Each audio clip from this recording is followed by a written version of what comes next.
Bienvenidos a Poncho Morado Podcast, donde la cultura es una merienda compartida. Queridos amigos, hemos llegado al final de la primera temporada de Poncho Morado Podcast. Este es el episodio número 42, 42 fabulosas conversaciones y el último. La última de este año. El año que viene volvemos. Me acompaña desde Cuernavaca, Morelos, mi querido amigo de infancia, Zuli Bonelli. Hola, Zuli. Hola y felicidades por un año de podcast. Un año después. ¿Tú te acuerdas, Zuli, que el año Sí, pasado hablamos un conversado que se tradujo claro. en un artículo de acento? Entonces yo quise volver a terminar el año otra vez con Zuli, porque, bueno, ya hemos disfrutado de un año de conversación entre amigos, entre personas que vienen a ayudarnos a disfrutar de la cultura, expandirla a través del gozo por la literatura, de la comprensión de otros artes como la fotografía, el arte cinematográfico. Hemos tenido incluso una violinista en este estudio. En fin, hemos disfrutado de lo lindo, de lo que quiere Poncho Morado, y es que a través de la comunicación horizontal entre personas que no son más que o mis amigos o personas muy gentiles que vienen a, como en el caso de Zuli, que cumple los dos, esos dos elementos, es decir, es una persona amiga, pero además es una persona que por su conocimiento sobre la industria y el arte de la moda me va a ayudar a hacer un conversado informal, como que estuviéramos en la galería de su casa, allá en la José Contreras con Candera, o allá en su bello hogar en Cuernavaca, Morelos, donde él se encuentra en este momento, a conversar sobre la moda como un elemento de la cultura. Bueno, Zuli, primero dime, que no te he dicho cómo tú estás. Yo súper bien, aquí disfrutando del tiempo lindísimo en Cuernavaca, la ciudad de eterna primavera. Ay, qué de Ah, maravilla. Hermosa sí, Cuernavaca. Y dime de la sí. familia, cuéntame cómo está doña Josefina, Lizzy, Noemi, Súper bien, mis Lilian, Ana hermanas. Carolina y demás Sí. miembros. Estamos todos muy bien, mi mamá ahí bien, dentro de lo que cabe, ella está bien. Ya que va a cumplir como 88 años, pero ahí va. Un abrazo Ah, muy especial para doña Josefina y para mis amigas, se lo digo. las Sí, hermanitas Bonelli y Canaán, y para mi querido Bob también. Señores, gracias. Zul y yo, para el que no necesariamente está enterado, crecimos en la misma calle, él en la esquina donde empezaba la calle y yo donde terminaba, y la relación mía y de mis hermanos, Guaroa, Leticia, Amanda, de mis padres, con los Bonelli es muy linda, y hay muchos lazos de cariño entre nosotros. Pero además, como no necesita mayor introducción, Zuli Bonelli es uno de los más importantes diseñadores de moda de la República Dominicana a escala internacional. Y una persona sumamente generosa, una persona que cultiva el arte de la conversación con mucha gracia. Y yo le pedí, y siempre que le pido algo a Zuli me dice, bueno, claro que sea Angélica, pero esta vez le pedí ayudarme a hacer una conversación sobre la moda en la cultura. Entonces, aquí me voy a confesar, yo le mando un cuestionario muy formal a Zuli, y anoche me dice por WhatsApp, pero Angélica, relájate, vamos a conversar. Pero en fin, voy a partir del principio que pensé, y ya se organiza en el camino el diálogo. Bueno, señores, vestir es una necesidad fundamental para todo ser humano. Yo creo que somos el único animal sobre la tierra que no sobrevive sin la vestimenta. Es como el alimento elemental, tener el abrigo. Pero desde la antigüedad, la necesidad básica de protegerse para sobrevivir ya adquirió otros elementos. Y esos mismos elementos, creo yo, ya Zuli me ayudará a ponerlo un poquito más claro. Cuando uno lee, cuando uno estudiaba en el colegio, y si lo hace recientemente, buscando nuevas fuentes, los elementos que estaban presentes en el pasado se mantienen, y quizás lo que cambia es la realidad como va transformándose. pero jerarquía, sensualidad, libertad, eh, incluso rigor religioso o pudor religioso, digamos, incluso hasta una dialéctica del poder, todo eso se da a través de la vestimenta o de los estilos de las personas y como a medida que van cambiando los tiempos, pues van cambiando también los valores. Entonces, ¿con quién mejor para nosotros en Poncho Morado de conocer sobre este tema, sobre alguien que tiene, ¿cuántos años son trabajando con la industria de la moda? Oh, más de 40. Más de 40. O sea que yo creo que aquí tenemos a alguien que nos puede decir mucho sobre la mentalidad del consumidor. Me voy a concentrar porque si no se nos hace muy amplio en lo que Zulia ha trabajado de manera principal, que es la moda femenina, y ha conocido en 40 años cómo ha sido ese comportamiento de la consumidora, no solo dominicana, sino internacional, y además hacia dónde vamos. Pero para saber hacia dónde vamos, yo quiero empezar con una curiosidad histórica. Mira, Zuli, cuando yo estaba en secundaria, dieron una serie en televisión que fue muy famosa, seguro tú te acuerdas, Yo Claudia.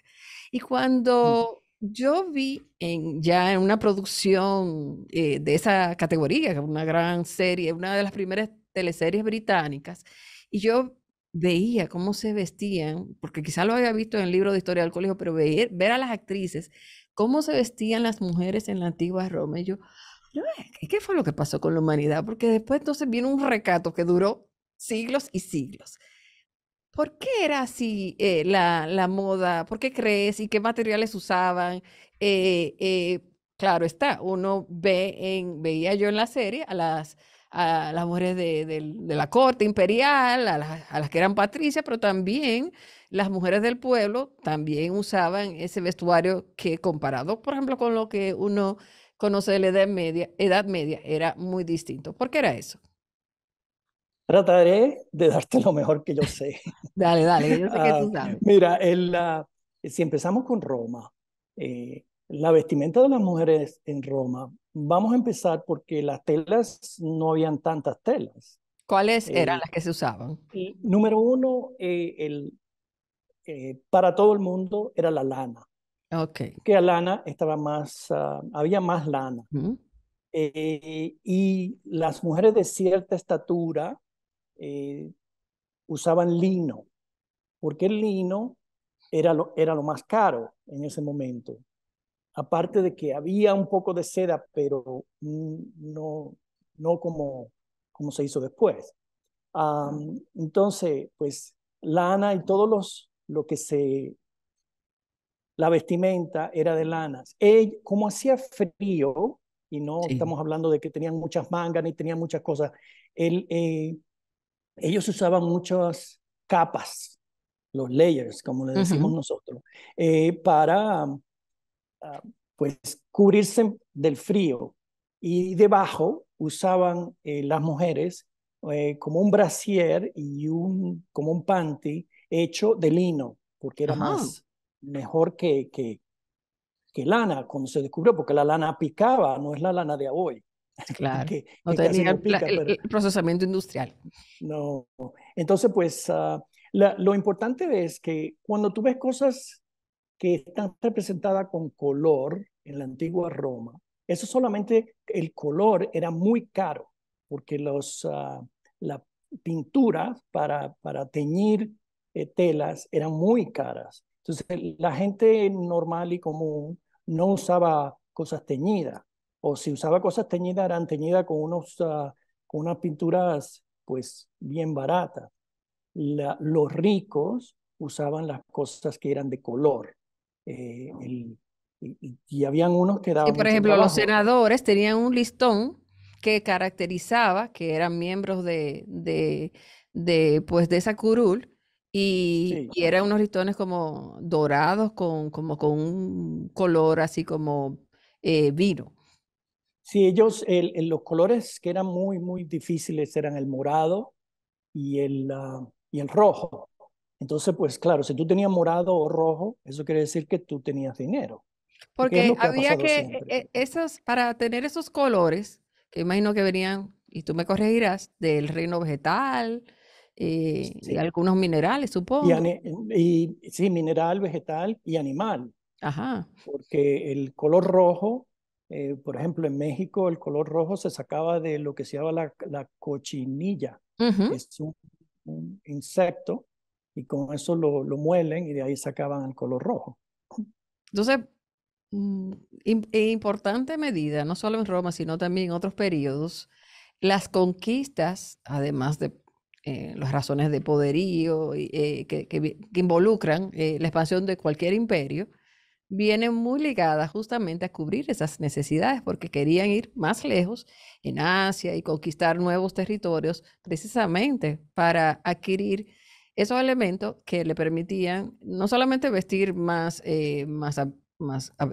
con mejores materiales, sino hacer moda, porque al final del día se establecían jerarquías de clases sociales y eso es parte de la historia, precisamente porque quizás una mujer de la corte imperial podría usar elementos, incluso decorativos, que acompañaban sus sandalias y demás, porque se compraban, se adquirían esos materiales más allá hasta donde llegó el Imperio Romano. No, y se aprendía también de cómo se vestían otras culturas. Ah, Entonces, cuéntame eso, o sea, eso, había un intercambio cultural, o sea, cuando llegaban, por ejemplo, a ah, Mesopotamia o a otros territorios, encontraban otro estilo veían, muy exótico. no, y veían otras cosas. Y también tú ves, porque eso nos pasa hoy, que tú ves Ujú. como en otros sitios están haciendo algo y tú nunca lo pensaste así. Pero entonces es lo mismo que tú estás haciendo, pero de un giro diferente. Así leí que Eh, pasó y me sorprendió, Zuli, porque estuve haciendo tarea y al principio, o sea, te iba a preguntar, ¿dónde surge? No la moda como necesidad o como industria, sino como ya como desenvolvimiento de un periodo regular en que cambia, como moda hoy es temporada de 2023, 2024. Pero antes de llegar ahí, ¿qué pasa? Yo tenía la idea de que en el medioevo todo era pues muy pudoroso y en efecto lo era, pero también me encontré que como consecuencia de las cruzadas se encontraron en el Medio Oriente materiales, estilos que también modificaron y alimentaron o embellecieron, sería la palabra, esa moda medieval que aunque ciertamente era una moda muy rigurosa, muy pudorosa, en el caso de la mujer, pero también del hombre, por el temor a Dios, pero no por ello dejaba de ser decorativa. sí, y sobre todo en la Edad Media, la moda de la mujer no era práctica para nada, porque como la mujer realmente mm, no tenía que trabajar, pues no había moda de práctica. Y una No se pregunta, esperaba. una persona en esos años, ¿qué tendría? ¿Dos o tres vestidos como mucho? ¿O uno solo o uno de domingo? En Yo esos no, años, mm, yo no sé, depende de quién fuera la persona y claro. que, pero no creo que tuvieran mucha ropa como tenemos hoy. Lo es Ujú, interesante es, si volvemos a los romanos, es ujú. que en la antigua Roma la moda, la ropa se reciclaba y se Así. reciclaba, sí, igual de lo que vamos a tener que hacer. Se reciclaba pasándola. Bueno, nosotros lo hemos hecho eso siempre. Se la pasa a otro que la necesita y a otro que la necesita. Y en Roma hacían lo mismo hasta que ya se desbarataba, Porque los eh, materiales eran pero se escasos y seguía costosos. usando Ujú. O sea que el y reciclaje costoso. no Entonces es una idea se seguía. del siglo Ah, XXI, sino que ya existió una nueva, práctica. no. Y Este una es el reciclaje, como le llaman, ahora le llamamos eh, en círculo. Es el círculo donde la sí, moda claro. sigue pasándose de uno a otro, de uno a otro, hasta que pues, ya no sirve para nada. Ah, Y, y, pero es la y, y, manera y de utilizar que es para donde vamos. vamos a hablar de los desafíos de actualidad, pero antes tengo una duda. porque al estudiar el tema encontré fuentes que decían que la moda como industria nace en Venecia. Otras fuentes decían, no, no, no, nació en Francia, en la Francia de los Luises. En tu opinión, el punto de inflexión se produce en la Venecia del Renacimiento o un poquito más adelante, en los siglos 18, por ahí, 17 y 18, en la corte francesa. Mira, eso es un punto de debate, pero realmente siempre hubo gente que cosió para otras personas, porque como tú lo sabes, hoy mismo no todo el mundo sabe coser. Ujú, Entonces, alguien tenía que fabricar la ropa, pero no, eh, inclusive la moda, por ejemplo, que conocemos hoy del ready to wear francés y del mundo, fue inventado en los años 60. ujú. Era por Entonces, ¿no? Ujú. sí, Sé que es muy eh, reciente. sí, pero eh, siempre hubo, por ejemplo, María Antonieta tenía una diseñadora que le hacía toda su ropa. Y tú me preguntaste que cuántos vestidos tenía. Ella no se ponía un vestido dos veces. Ella le hacían por lo menos 300 vestidos al año. Oh, Dios. Sí. Wow. Es muy, es muy impresionante, claro, porque había un tema de jerarquía, incluso había colores que solamente los podían utilizar personas de ciertos rangos. Y ni hablar, por Exactamente. ejemplo, la importancia de los colores y de los textiles en los uniformes militares de cada ejército. Eso también tenía unos códigos muy estrictos y muy hermosos, además. Sí. Pero volviendo a María Antonieta, Mm. su diseñadora era muy famosa y después inclusive le hacía ropa a sus amigas también, no solamente a ella. Ah, pero era Ah, buena gente. bueno, Bueno, con las cortesanas que le hacían compañía, como uno ha visto en sobre todo en la película que hizo Sofía Coppola sobre su vida y sobre su, me encanta que lo haya hecho Sofía Coppola porque ella tiene un estilo así como de art house para hacer cine. Entonces tú ves ese día a día de esa vida de aquella mujer que tuvo lamentablemente un destino tan fatal y el enorme lujo con el que vivían. Pero la moda no solamente es para personas de alta jerarquía, aunque ciertamente en todos esos años, donde había una sociedad estamental, es natural entender en retrospectiva que cada estamento tenía posibilidades de acceder a diferentes tipos de calzado, de vestido, pero también me llamó la atención entender la importancia que tuvo la búsqueda, por ejemplo, del material de la seda en la decisión de las monarquías europeas de irse primero hasta Oriente, detrás de la seda, y luego, por casualidad, según hemos entendido, por una coyuntura histórica, pues se descubre América. Pero antes de llegar a América, esa búsqueda de la seda, y aquí aprovecho para recomendar un libro que ya Carlos García había recomendado en un capítulo previo de Alessandro Barico que se llama así, Seda, Zuli, es más, te lo voy a regalar, te lo voy a mandar, le voy a decir a Andrea, mi hija, que lo compre en Ciudad de México y te lo haga llegar a Cuernavaca por la mensajería, porque lo vas a disfrutar. Es una novela corta que en un día que hablamos de literatura, nuestro amigo Carlos García Licor recomendó. Pues es la historia de cómo viajaba la gente, incluso hasta, bueno, a caballo, porque no había otro medio de transporte sí. desde ciudades En barcos francesas, también. sí, hasta Japón, detrás de la materia prima para producir la seda. Y según estuve leyendo, en Venecia, sobre todo, hubo una gran producción. ¿Qué significó la llegada de la seda a la moda europea? Bueno, pero tenemos que decir que una de las cosas que trajo Marco Polo a Ujú, Venecia fue la seda ujú, de China y Entonces, pues es una de las cosas como trajo la pasta, como trajo muchísimas en qué otras se cosas usaba la seda? En vestidos. en ¿Cómo? vestidos, En vestidos. definitivamente vestidos. Y obviamente cuando llega a Europa, en gran, como ya procesada diferente, con los colores que se hacían en, en el occidente, en el oriente, eh, ya se vio de otra manera. Entonces, como daba mucho trabajo y dinero comprar seda, los ricos fue que empezaron a usarla.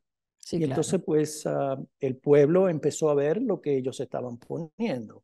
Y siempre ha habido eso de copiar al otro, porque yo me quiero poner eso, pero yo no puedo pagar eso, que es lo mismo que pasa hoy. La historia de la Pero moda perdón, continúa. no, es eso es lo que pasó con la seda. Ujú, Si vamos un poquito más adelante a la corte de Luis XIV, um, ellos lo que querían, que de hecho María Antonieta tuvo problemas con eso, porque ellos lo que querían era eh, aumentar su producción de seda de ujú, Lyon, que es donde se sí. produce la seda en Francia, y, y ella puso de moda unos vestidos que lo usaba ella no para el público, lo usaba ella en su casa, no en el palacio, en el Petit Trianon, unos vestidos de algodón, pero ellos no producían algodón, ellos producían seda. Claro, le Ok. interesaba que ella se pusiera todas las cosas de seda, el terciopelo de seda, todo de seda. Uh, pero, pero sí, los franceses producen todavía muy buena seda. Qué maravilla. Y entonces, fíjense cómo esa necesidad, pero una necesidad, vaya, de clase alta, de querer encontrar, bueno, la novela, no quiero hacer spoiler, cuenta exactamente cómo se hacían esos viajes para ir a Oriente a encontrar era como la oruga o el huevito, y eso había que traerlo hasta Europa para entonces sacar el producto final. Muy ¿Sí? difícil y Igual como se trajo la porcelana. exactamente. No había porcelana en Europa. Y La bueno, porcelana se aprendió de China, igual. como consecuencia de esas rutas marítimas que hicieron sobre todo los portugueses y los españoles, Sí. como conocemos de nuestras clases de bachillerato, pues se descubre América. Entonces, me estoy refiriendo a Europa porque nosotros fuimos descubiertos por un país europeo y colonizados por un país europeo. Pero un país europeo, como era España, que no tenía, pienso yo, por lo menos la corte de los reyes católicos era un poquito más sobria que lo que llegó a ser la Por, vida cortesana en Francia ya en los por tiempos de María culpa de Antonieta. la iglesia, Bueno, por sí. culpa de la Y por iglesia. culpa de la iglesia que había expulsado a los musulmanes, y ahí te pregunto, pues, me parece entonces que toda esa riqueza que tenía pues, la civilización musulmana expulsada de Francia, no la disfrutamos nosotros porque al llegar Colón y la conquista, ya esa gente hace rato que habían sido expulsadas de la península ibérica, y aunque había descendencia, pero eso no lo disfrutamos. Lo que llegó aquí fue el estilo de vestimenta que se usaba pues, en la madre patria. Y obviamente no me voy a detener mucho en ese periodo porque sabemos que es una vestimenta muy, muy rigurosa, muy estricta, sino vamos a prestarle atención cuando las cosas empiezan a cambiar, que definitivamente después de la Revolución Francesa, pues yo creo que sí, que se va dando un cambio y se va dando un giro hacia también, hacia Inglaterra. Inglaterra empieza a dictar estilos de la moda. ¿Cómo fue como ese cambio? Donde, claro, Francia siguió y Pero hasta la fecha. Adelante, vamos a volver un poquito para atrás. dale. Vamos al Renacimiento. Ok. Después que pasamos la Edad Media y viene el Renacimiento trajo para la moda de la mujer, para todas, pero para la moda de la mujer, cosas completamente diferentes, porque Ujú. los escotes se abrieron, Es cierto, sí. Ujú. realmente se podía enseñar lo que se podía enseñar, Ujú. Uno lo ve no era, en los cuadros el- renacentistas. los, la, el midriff, el medio, se le pusieron los corsets, Ah, muy importante cambio. pero era para lo mismo, para poder subir el busto y hacer que la cintura fuera más pequeña y las faldas se ancharon o más. Entonces, pues ahí hubo un cambio grande. En el Renacimiento hubo un cambio grande en la moda de la mujer, vamos a hablar. Tenía una Pero expresión ya distinta. sí, completamente. Pero si volvemos a después de la Revolución, antes de llegar a los, ah, que está ligado, antes de llegar Ujú, a los ingleses, ujú, después de la Revolución, y viene entre la Revolución y Napoleón, la gente, nadie se quería vestir o que se le viera vestido como se vestía la realeza, porque obviamente nadie quería aparentar ser de la realeza. Entonces el vestido se simplificó muchísimo, las faldas se dejaron de usar como las usaba María Antonieta. Ahora, eh, las faldas de María Antonieta no las inventó ella, ¿eh? Esas estaban en Francia. En una de las cosas que le hicieron a ella cambiar, es muy importante que cuando ella vino de Austria a Francia, le ujú. hicieron cambiar en la frontera la ropa para que se vistiera como francesa. Y eso quiere decir que ese vestido estaba ya inventado, pero ella Bien. lo hizo más extravagante. Ujú. Bueno, la gente dejó de ponerse eso porque obviamente no se querían ver así por cuestión Claro, hubo política. una ruptura, ¿no? Una ruptura Ajá. cultural profunda que incluso llevó y eso se ve reflejado, se ve relatado muy bien en la película Napoleón de Ridley Scott, que recién se ha estrenado, que la ruptura fue incluso violenta. La Revolución Francesa fue una Sí. revolución de sangre. Y entonces viene un nuevo estilo y yo creo que la representante más famosa de ese nuevo estilo como neoclásico es Josefina, la esposa Sí, de Napoleón. ok, llegamos a ella y la influencia realmente fue Napoleón, porque Ujú. Napoleón con las conquistas y los viajes a Egipto y eso, ellos querían todo lo opuesto a lo que se vio antes. Y entonces se inspiraron a lo que se llama el neoclásico, Es correcto. en, que es en ropa, en arquitectura, en todo. Se inspiraron en la Roma, se inspiraron en Egipto, donde todo fue más sencillo, vamos a decirte. El Fíjense, busto sí, sí, subió, adelante. Ujú. el busto subió en la Subió. ropa de la mujer, la cintura subió, Sí. eh, El corte eh, imperio le llaman. el corte imperio, exactamente, viene de ahí. Pero era lo que ellos, como es una versión estilizada de lo que ellos pensaban que era, porque en esos tiempos se conocía mucho menos de lo que era la antigua Roma y la antigua Egipto, pero era una versión estilizada. Y eso fue, por eso que tú ves los palacios y los edificios que construyó Napoleón tienen un estilo así, como si fueran todos el Partenón. Sí, Eh, vamos a hacer ahora un intermedio para reconectar en videoconferencia con Zuli y esto continuará.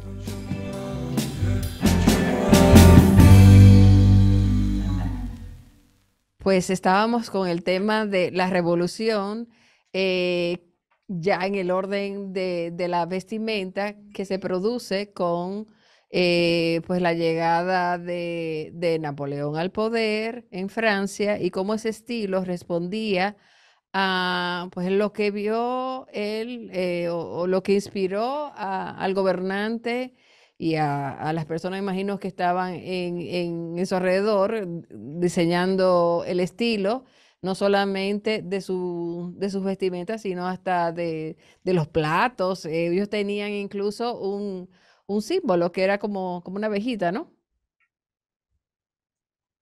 sí, Eh, Se me olvidó decirte que es importante que durante el Renacimiento fue que se empezó a ver el encaje y las plumas en los vestidos de las mujeres. Eso fue algo nuevo que ¿Quién hacían los existía, pero encajes? nadie El se le encaje ocurrió fue antes. Entonces, un elemento de creación que surgió las propias costureras, me imagino, ¿no? Porque en la Edad Media, ¿cuál era la el, el, herramienta? La rueca. Yo luego veo, me acuerdo eh, de la Cenicienta y la rueca, mira, pero no había mira, máquina de coser, eso vino después. no, eso vino después. O sea, pero el encaje se hacía en ese tiempo con una cosa que se llama, en español se llama mundillo. Y el Ok. mundillo tiene muchísimos palitos con muchísimos hilitos Ajá. y tú con las manos los vas tejiendo y haces el diseño que tú quieras. Fueron dos sitios muy importantes en Venecia, se hizo, y también en los Países Bajos. Ah, Ah, claro, y que todavía a sí, la fecha son muy hermosos los encajes sí. del área de Flandes. Y por eso es que tú ves, sobre todo en los retratos famosos you know, que existen eh, de los Dutch Masters, Sí, tienen muchos cuellos de encaje, hermosos, sí. porque realmente el encaje representaba un estatus. Como tú tenías uno de esos cuellos de encaje, es porque realmente tú lo podías mandar a hacer. Igualmente con los cuellos plisados, esos cuellos plisados que aparecen en muchos de los retratos. Ese cuello plisado daba mucho trabajo, estaban hechos de lino y si tú no tenías una persona planchándote ese cuello para que quedara así plisado, solamente la gente muy rica podía tener una persona nada más para planchar cuello. Pero el cuello tenía también algo para lo que se usaba. No solamente era para que se viera espectacular sobre la ropa negra, porque era la España del norte y ellos le encantaba ese color, Ajá. volvemos por la parte religiosa, eh, que el cuello le podías, como no se lavaba la ropa, sobre todo la ropa de lana, da mucho trabajo lavarla, no se lavaban la ropa muy a menudo, el cuello hacía que se te ensuciara menos el, el cuello Oh, de la había una lana. función, ya veo. Sí, no, había una función. Y también era para que, como no se lavaba y ellos no se bañaban tan a Mucho menudo, tampoco. el olor no saliera por el cuello, sino que te los Oh. apretabas el cuello, se veía bonito y en lo que te veían era eso. Y Eh, gracias a los pintores de esa época, que también entonces enfatizaron en la pintura de los claroscuros, hoy podemos disfrutar, casi podemos ver como si estuviéramos ahí, aquellas damas, esos cuadros, esos eh, retratos, y los hombres son también. los hombres también, Sí. y la Pero pintura, ellos tenían que tener una persona planchando cuello todo el día, porque ese cuello había que lavarlo eso era un y todo oficio, ese planchar cuello, plisado había que hacerlo a mano. Ah, y mantenerlo así paradito. mi Entiendo abuela me también, dice que ajá, cuando se casó mi mamá, ella quería que el vestido fuera plisado y entonces pues no existía máquina de plisado en los años 50 en la República Dominicana. Y ella dijo, yo puse una plancha por 2 meses en mi casa y 40 yardas de tul y todo el que llegaba a mi casa tenía que hacer dos o tres plisados. Y así oh, pero qué plisaron la bien. falda de mi mamá. Doña Lilian, que de grata recordación, amiga mía, Sí, y una mujer muy sofisticada. Eh, en esa época, nosotros vamos de atrás para adelante porque esto es un no conversado entre importa amigos. eso. Y tenía una nota que ya Zully mencionó, que es en el periodo del Renacimiento que surge el corsé.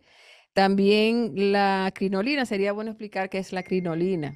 Es como la, Sí, la crinolina es lo que se puso debajo de la falda, porque las Ya. faldas se empezaron a poner más y más grandes. Pero Ujú. es importante saber que la falda no solamente fue visualmente por lo que se puso más grande, es porque ayudaba también al frío. Esa falda debajo conservaba calor Ok. y ayudaba al frío. Lo que mucha gente no sabe es que se usaban unos zapatos de plataforma, como los que se hacen hoy de corcho, Ujú. mientras más alto mejor, eh, para que estar lo más lejos posible del piso, porque acuérdate que no estamos hablando de carros, estamos hablando de caballos y Y de tierra. entonces Y si sí, salías a la calle, y es bueno pero recordar mientras, que la higiene no era la ideal. De hecho, Venecia al final cae víctima de no, la peste. Entonces, no era exacto, simplemente, vaya, vanidad o lujo, era también un mecanismo de preservarse de alguna enfermedad, porque no, es, ese piso no estaba limpio. no, no estaba limpio. Y las señoras se fueron subiendo las plataformas más y más y más, que llegó un momento en que tenían que salir con una o dos de sus empleados para que las agarrara. Para poder mantener el equilibrio. Pues claro. Impresionante. Ah, y después las faldas empezaron a subir un poco. Eso también es importante saber el largo de la falda que sube y baja y sube y baja. En el siglo XX ya el largo de la falda fue más drástico. Pero si Llegaremos al volvemos, siglo XX, pero yo quiero preguntarte algo, y me refería a Europa, porque si hablamos de la historia mundial de la moda, necesitaríamos 3 horas, ah, porque, como decía, fuimos descubiertos por un país europeo. Entonces, por supuesto, imagino que, y digo imagino porque tenemos muy pocas imágenes de la mujer y del hombre en la época colonial. Alguno que otro grabado aparece por allí, algún otro dibujo, sobre todo Samuel Hazard hizo algunos, pero ya eso era en el siglo XIX, pero era el paño que usaba la mujer dominicana, primero por el clima, no necesitaba todos los refajos de por abajo, la crinolina, imagino que si usaba aquí era de un material más fresco, pero también yo sí. imagino que en la era colonial era lo que aparecía por estos lados, era más sencillo. Mientras tanto, porque aquí no vamos a hablar mucho de la colonia, porque aquí esta colonia que realmente fue una colonia que tuvo Te me poca, fuiste. aunque tuvo una corte de virreinato, pero realmente eso pasó tan rápido que es más interesante conversar antes de volver a República Dominicana, que estaba pasando en Europa, cuando de repente Sí. Inglaterra empieza a tener un lugar en el dictado de la moda. ¿Cuándo más o menos, y cuáles son las manifestaciones ya de la moda británica, sobre todo la de la mujer? Am, bueno, tú sabes que los ingleses nunca adaptaron esa moda francesa de imperio, porque Ujú. ellos se habían cerrado y todo lo único que querían era lo de ellos. Am, pero, Y hace sentido porque había una rivalidad política muy marcada exactamente, entre pues Francia eso e Inglaterra en esa época. nunca se adaptó. Ujú, Pero sí vino la moda victoriana, lo que le gustaba a la reina Victoria, que ujú. nos trae a el primer diseñador francés que se realmente salió como diseñador fue Frederick Worth. Ok. Y Frederick Worth era inglés, pero trabajaba en Francia. Y si tú miras lo que hizo Frederick Worth, es la moda realmente inglesa que la transfirió a París, pero la exageró más todavía. Y las Ujú. faldas eran mucho más grandes. Eh, entonces Y era, ahí surge este estilo victoriano que tuvo vigencia por muchos años, sí, pero, que cruzó pero el Atlántico, sobre todo Estados Unidos, pero a incluso través de aquí, a través realmente de París, ya entiendo. no de Londres. Y así que empieza a establecer París como el centro de la moda. También los franceses fueron muy astutos y crearon las relaciones públicas de moda. Ah, En relaciones públicas de moda, como no había fotos, lo que había era, eh, se hacían dibujos de los vestidos. Y entonces eso es lo que se mandaba al mundo entero y eso es lo que se vio en el mundo, eran eso que hacían, pero lo inventaron ellos, como catálogos. esa parte de relaciones públicas. Eran catálogos que en esa época No solo... como revistas, Ah, como revistas. Estamos era, hablando ya, esto es ya por lo menos sí, siglo eran como XIX. revistas, Sí, sí. sí, hemos visto esas imágenes y en la versión audiovisual que saldrá Sí, de este episodio, que no, nos vamos a dilatar un poquito, va a ser el episodio de Navidad, para que podamos en postproducción buscar todo esto que estamos hablando y lo verán. Entonces, ya, como bien dice Zuli, ya, que te voy a decir algo de los dibujos y copiar. Cuando Oscar de la Renta primero llega a España a estudiar arte, ujú, porque él lo que él quería hacer era un pintor de arte abstracto, lo que lo emplean en la Casa Valenciaga en Madrid porque no existía la copiadora. Y él lo que hacía era copiar el mismo dibujo una y otra vez wow, para ese dibujo enviárselo a las clientas para que ellas de ahí decidieran qué vestido se van a hacer.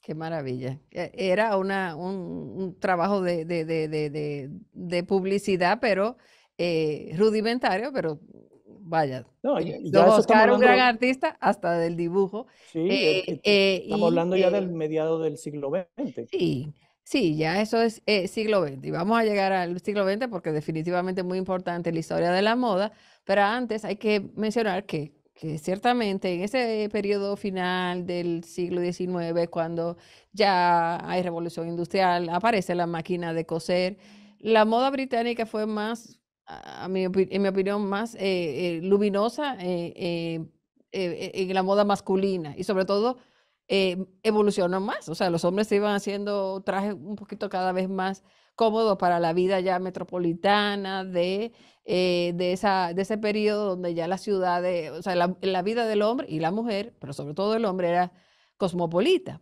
Mientras tanto, la de la mujer se mantiene más o menos invariable y eso ya se puede ver en las pocas fotos que tenemos de mujeres dominicanas del siglo XIX y algunas pinturas que con alguna modestia uno puede ver que, pero también había damas muy elegantes que sí, que había una identidad entre lo que estaba pasando en Europa y lo que estaba pasando en República Dominicana y sobre todo en mantener a la mujer en un traje sobrio. No, solo hay que ver ese único retrato que tenemos de Salomé Ureña, donde ella está en un estilo victoriano.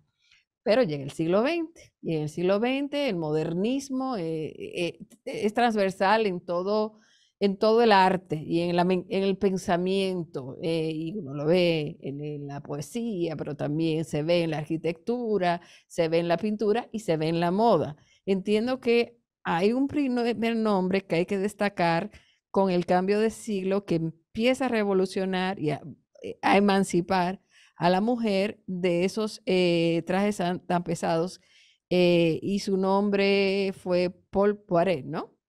Sí, Paul Poiret fue realmente el primer diseñador conocido en el siglo XX. Y él lo que hizo es que se deshizo de todos esos corsets, de todo eso, eh, se deshizo de todo eso y hizo una moda que era completamente diferente. Tú sabes que nosotros siempre decimos que el consumidor está más listo de lo que uno se imagina para aceptar cosas nuevas y que realmente eso fue lo que pasó con Paul Poiret. Um, y tuvo 20 años haciendo eso. Tuvo una gran Um, acogida. Quizá lamentab la más gráfica representación que tenemos de ese estilo está en los cuadros de Gustav Klimt, donde vemos a la mujer liberada con esta ropa, primero hermosa, sí, pero suave, y la caída y la libertad de movimiento que empieza a adquirir la mujer. Esta es la mujer que ya empieza a hablar de quiero el derecho al voto. La mujer empieza, o sea, es lo que dices. Y por eso el proceso de la moda, lejos de ser visto como, ay, la vanidad. No, no, no, no. Está el pensamiento de la mujer y lo que la industria de moda y la mujer van negociando. Me concentro en la Ujú. mujer, porque así te invito otro día para hablar de la moda de los hombres. Se va creando una dialéctica. Entonces, esta es la época donde la mujer en Europa y en República Dominicana empieza a hablar del derecho al voto, de las famosas sufragistas. Y luego entonces viene ya la etapa de Chanel. Y ya, bueno, ahí yo sí creo que Bueno, República Dominicana estaba en el, como decimos, en el grito de la moda, pero es bueno primero explicar, dejarte a ti que nos explique. ¿Qué significó ese cambio que propuso esta diseñadora y que parecía que el mundo estaba esperando que alguien se lo propusiera? El mundo de las bueno, después del éxito de Paul Poiret, a él lo mandan a la guerra, y su negocio pues ya deja de tener, ya la gente no se quiere vestir así por muchísimas cosas. Y cuando ya él regresa, ya pues su compañía está fuera. Chanel habla en una tienda en el sur de Francia y realmente la tienda era para vender sombreros, pero ahí empieza a vender otras cosas como pantalones y ropa más holgadita y tank tops, que no, eso no se había visto. Las primeras, o una de las primeras que se puso esa ropa, fueron las activistas, porque la estaban liberando de lo que los diseñadores decían que era como debía vestirse la mujer. Y de ahí viene el éxito de Chanel. Y siguió por ahí y y eso es Chanel parte uno, porque Chanel tiene dos partes. Ah, ok. Ah, el- la, y esa es la primera parte de Chanel donde se inventa ella estas piezas que hoy diríamos que son ropa deportiva, que eso realmente no existía y sobre todo no existía para tú salir a la calle. Ujú, Eh, Tú sabes, ponerte pantalones um, y fue un éxito.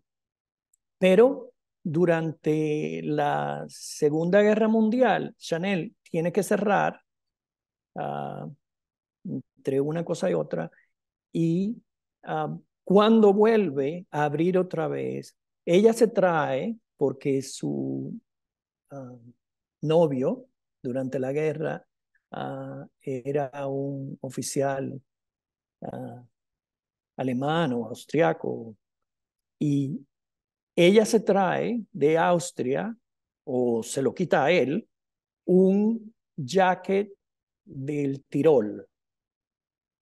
Ese jacket del Tirol es lo que todavía es el jacket Chanel. sí. Ella lo reinventó totalmente diferente a lo que hizo antes. Él lo reinventó y todavía sigue. Es el jacket Chanel, Sí, pero es realmente un jacket su origen fue una idea andrógina que ya tuvo de esto de es un traje de hombre, lo voy a adaptar a la y lo figura de la adaptó, mujer. ¿sí? Que eso no existía antes.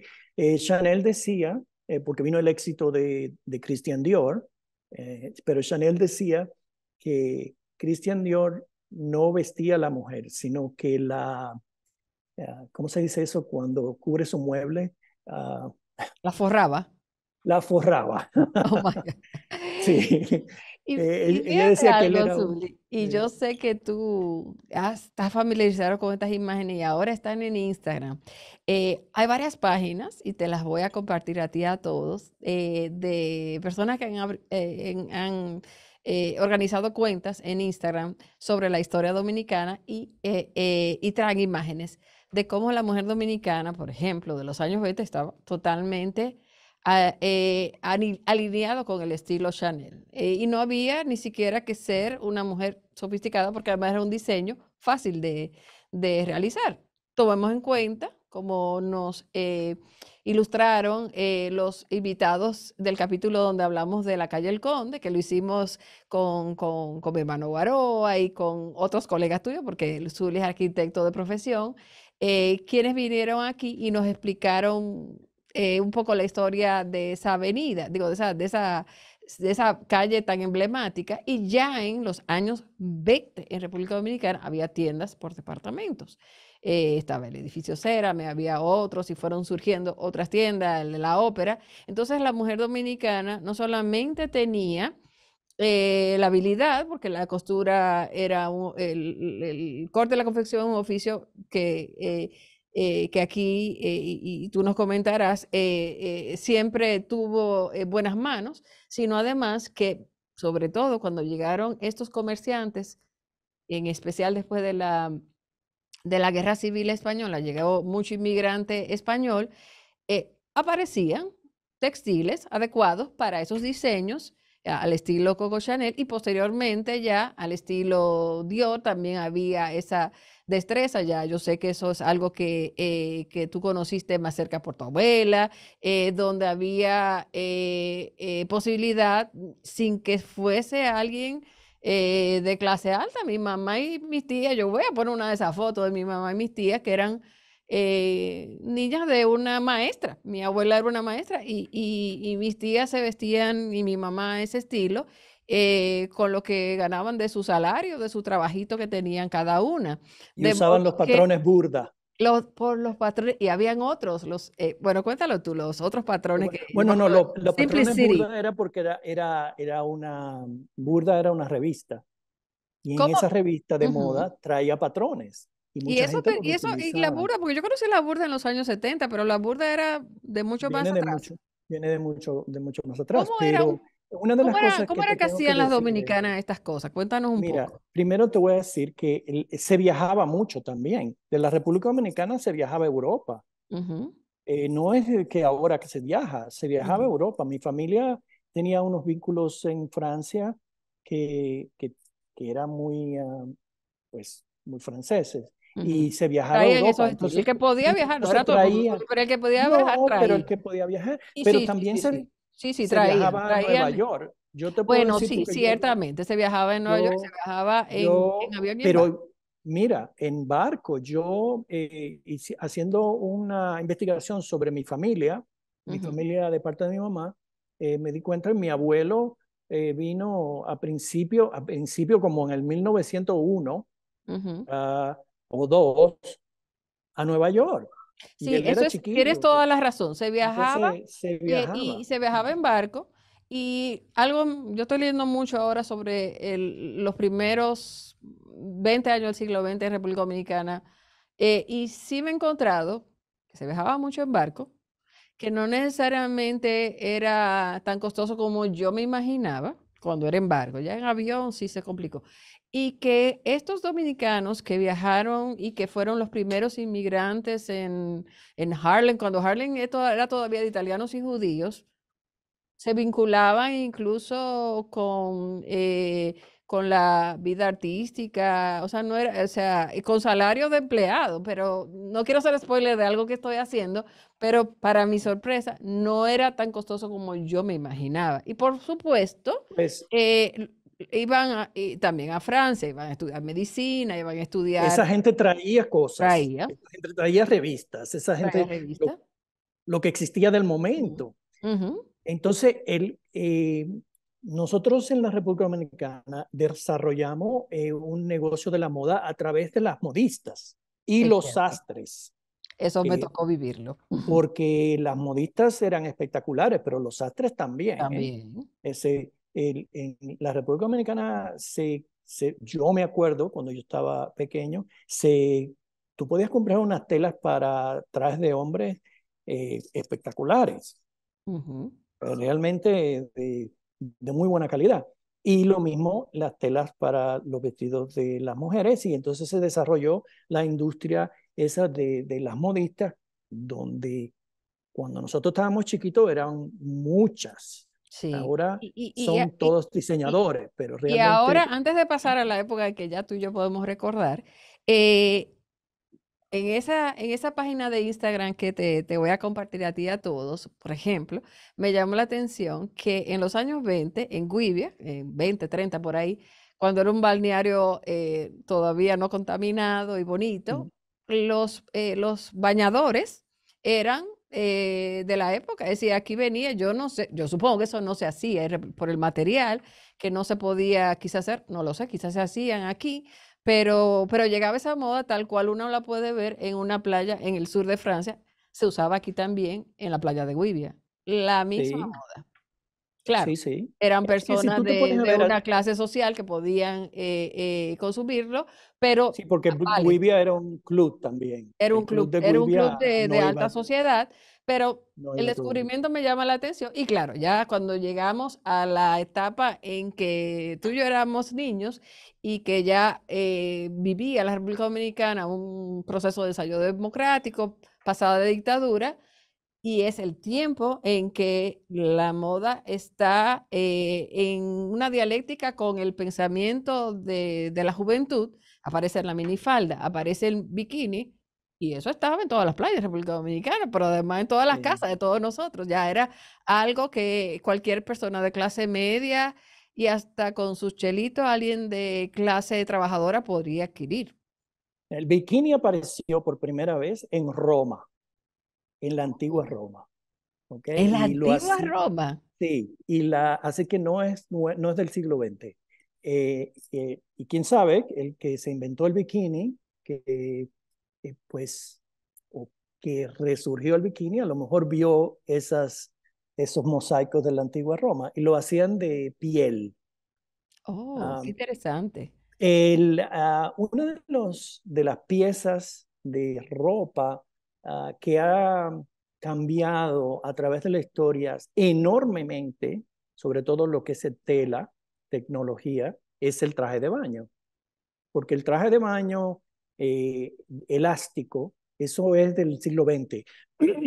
Pero la tela se empezó a usar a finales del siglo XIX por las Olimpiadas. Se inventó el traje de baño que no era para uno ponérselo en la playa, porque todavía se usaba el traje de baño de algodón. Todavía tú puedes ver muchas fotos de Hollywood donde las señoras tienen trajes de baño hechos de algodón. Sí. Uh, pero después se fueron inventando otras telas eh, hasta llegar a lo que estamos ahora, que Y no son sabía yo el telas. dato de que la necesidad de buscar este material expansible fue para los atletas de la Olimpiada. Exactamente. Qué buen dato, no Sí, lo conocía. sí, así fue que empezó, pero duró muchos años para que realmente se interpretara para todo el mundo. Qué bien. Eso, Igual el Fuerte Azul empezó, los jeans, por una ujú, necesidad de vestir a los mineros, a gente que hacía trabajo forzado, y de exact- repente alguien se le ocurrió, creo que fue Levi Strauss, pero ¿qué tal si sí, hacemos esto, una ropa de uso popular y todavía estamos usando sí, pero felizmente los jeans? una cosa, una parte de la historia que no se vincula es que el Levi Strauss en California, en San Francisco, que fue que creó el Fuerte Azul, el pantalón de Fuerte Azul, para los mineros y para los trabajadores y eso. Era hermano del Strauss que creó Macy's. Oh, no sabía Ajá, tampoco eso. ¿Cuántas sí, cosas yo aprendo entonces contigo, Zuli, tú ves? ellos eran hermanos. Uno Oh, trabajaba en el oeste de los Estados Unidos y el otro trabajaba en el este de los Estados Unidos, de descendencia judía. Y, y yo lo que me imagino es que un día dijeron, bueno, vamos a vender esos pantalones en Macy's. Yo no sé, pero pero qué buen creo. dato. Vamos a hacer un segundo intermedio para entonces ir al epílogo. El epílogo Ok. será para hablar de la moda en los valores contemporáneos y de el consumo responsable, pero también disfrutable.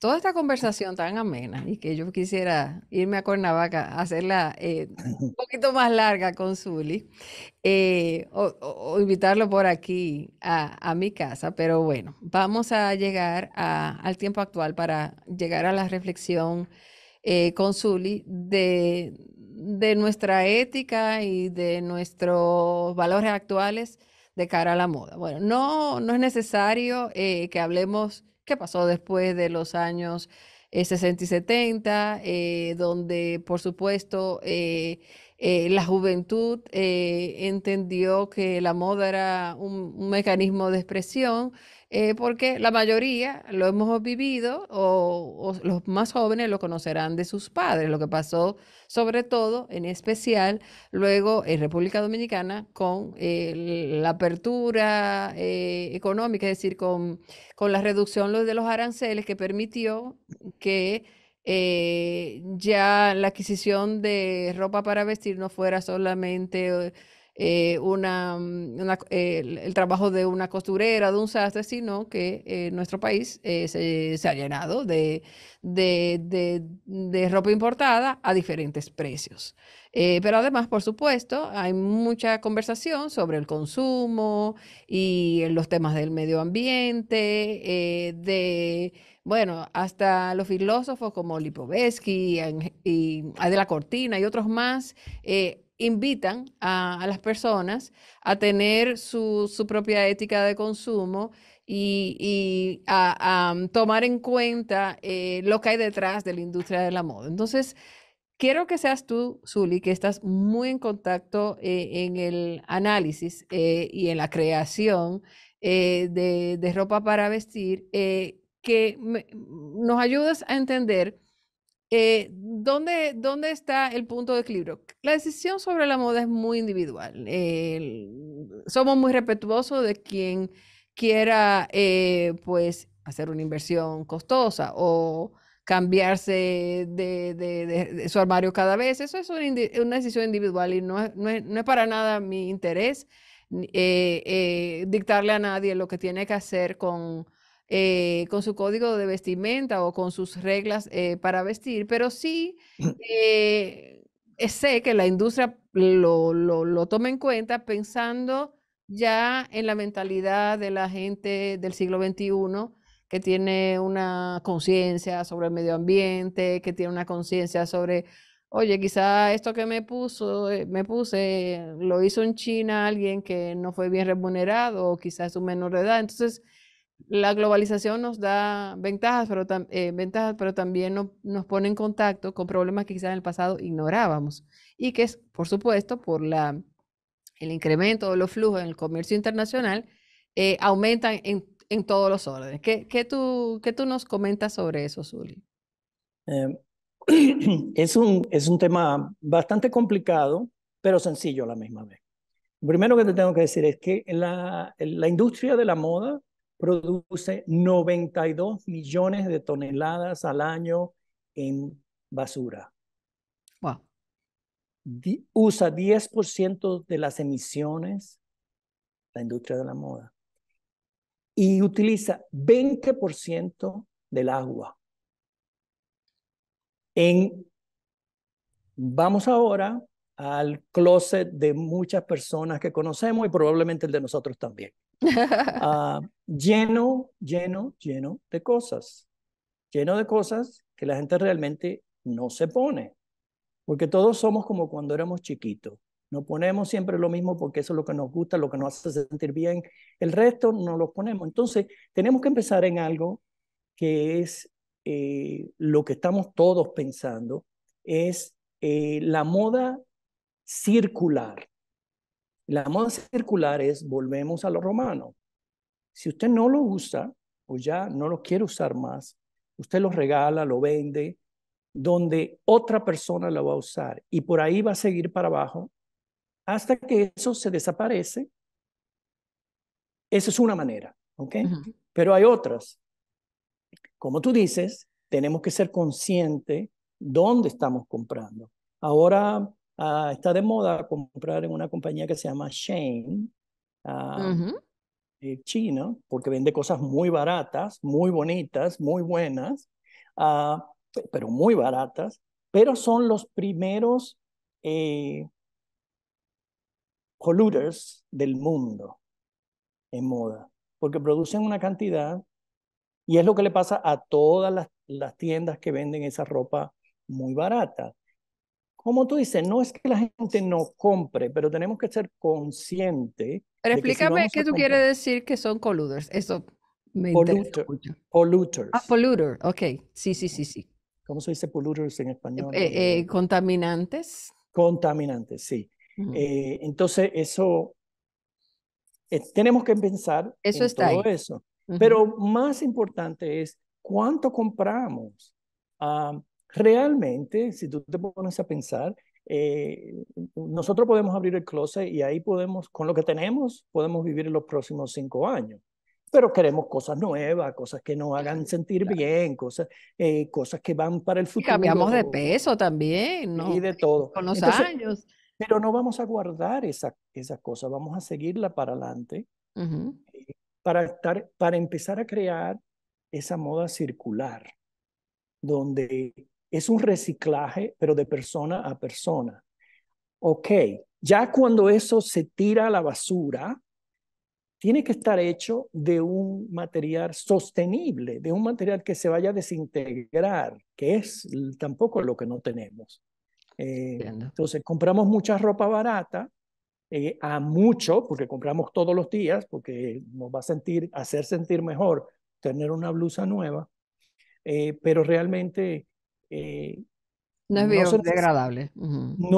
y no es biodegradable. Ujú. Entonces, eso son diferentes cosas que tenemos que pensar para empezar a crear esa moda circular. Si pensamos en el concepto de lo que tenemos, de lo que vamos a comprar, yo recomiendo que si uno va a comprar, hay cosas que ya no te las vas a poner en el closet. Entonces, sácalas del closet y regálala o véndela o lo que sea. Pero sácalas del closet para que empecemos a hacer ese más. Y no le puedo decir a nadie que compre menos, porque realmente no compre menos. No, Pero te voy para a nada. dar una información. En los Ujú. Estados Unidos, 50% de las tiendas que existen no tienen clientes. ¿Tú sabes por qué? Porque que no existe el cliente. Quiere decir que tenemos más tiendas que clientes. En Europa es un 25%. Y todos los países tienen esa Y eso se situación. Hay ve. más, Uno va ahora a los malls de Estados Unidos, están vacíos. bueno, hay más tiendas que realmente gente para comprar. Bueno, ahora porque también tenemos, yo considero tienda también a lo que son las tiendas de Internet. Ah, sí, claro. Um, Las tiendas en línea. sí. Entonces, pues, tenemos demasiados productos y no solamente productos para el vestir, tenemos demasiados productos para la casa, demasiados productos para todo. Ah, demasiado Sí. producto. Y hay que hacer conciencia sobre eso, sobre oferta. Y yo estuve ayer en una charla con José Mármol, poeta y pensador dominicano, y él decía, una charla de tertulia urbana, antes el empleado tenía el patrono, el vasallo tenía el rey, ahora nosotros somos nuestros propios esclavos de nosotros mismos, de unas necesidades que van más allá. La ética es individual. Yo, como un acto de ética, me puse este vestido que es de lo que he comprado este año, pero yo me lo había puesto para otra actividad hace una semana. Yo, bueno, eh, tengo cosas nuevas, tengo cosas que antes de la pandemia la había guardado y porque estábamos encerrados en la casa, he decidido usar en estas navidades, pero cada quien tiene la suya. Yo no intento que la mía sea modelo de nada, pero creo que en nuestras decisiones de gozo de la moda, porque es una forma de expresarnos como personas, de completar nuestra identidad, de disfrutar incluso de la sensualidad que todos tenemos, porque todos tenemos un género, de comunicar en sobriedad, si eso es lo que preferimos, o libertad, por ejemplo, los jóvenes. En fin, cada quien usa la vestimenta para decir algo de sí, y eso es, yo creo que demasiado válido. pero en esa decisión que entre en juego, que yo por lo pronto pienso seguir participando de los cambios de la moda porque eso yo creo que renova el espíritu y me permite decir algo nuevo sobre mí, pero voy a aceptar tu invitación de estar más enterada de esta sobreoferta. Yo no sabía que era la dimensión en la que tú mencionas. Porque a veces fomentar que se siga produciendo ropa que nadie compra y que para colmo es contaminante y no va a ser biodegradable, sería una inconsciencia, sino que ya sabemos que, y es tu caso, de que algunos diseños antes de adquirirse se toman en cuenta todos esos códigos de fabricación. Entonces te dejo a ti dar el mensaje final. Eh, y no se lleven de todo lo que dicen las marcas que dicen que son sostenibles. Eso no es realmente. Pero no dejen de comprar, porque eso nos renueva, pero sí síganlo para adelante para que podamos empezar a crear este método de la moda circular, a la misma vez que es muy importante estar a la moda, pero es muy importante estar a la moda porque somos parte de lo que es hoy. Cuando dentro de 30 años van a decir, mira cómo se vestían en los años 20 del 2021. Eh, Eso queremos, porque eso es parte de la cultura, el arte, lo que está pasando. Pero vamos a ser conscientes, y yo que vendo ropa, pues quiero que todo el mundo sea consciente, no es que dejen de comprar, pero sí vamos a pensar en todo. Muchísimas gracias, Zuli. Gracias a ti. Yo sabía que eso iba a ser así de chulo hablar contigo.